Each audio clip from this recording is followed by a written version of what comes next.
tunakwenda kufanya marekebisho kuelekea dira 2050, kwa maana ya kwamba sheria nyingi tunakwenda kuzifanyia kazi, na sheria hizi zikifanywa kazi maanake tunarahisisha upatikanaji wa haki kwenye shughuli mbalimbali za kiuchumi, lakini pia hata wananchi wanaweza kunufaika kwa kiwango kikubwa sana kwenye maisha yao. Na ukiangalia dira yetu ya 2050 imejitanabaisha kwa kinaga ubaga katika swala zima la haki kwa maana human rights, lakini kuna swala zima la good governance, transparency.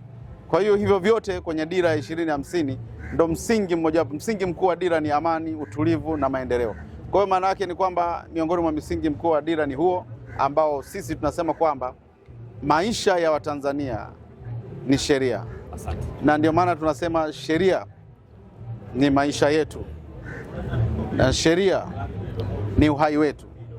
Sheria ndio moyo wa maendeleo ya nchi. Tuko kwenye Sabasaba. Ni waombe sana Watanzania, nchi hii ina katiba, nchi hii ina sheria zake. Ni vema tujikite kulinda sheria zetu na kutekeleza sheria zetu na kuto kuvunja sheria. Ukivunja sheria utakutana na utekelezaji wa sheria. Utekelezaji wa sheria unatekelezwa na wenzetu wa mahakama, lakini pia sisi serikali tunaandaa mashtaka. Kwa hiyo tuko tayari kwa wale ambao watakuwa wanataka kuvunja sheria za nchi, na sisi tuko tayari kutumia sheria iliyopo kushughulika na hawa watu ambao wanatamani kuvunja sheria ya nchi yetu ya Tanzania.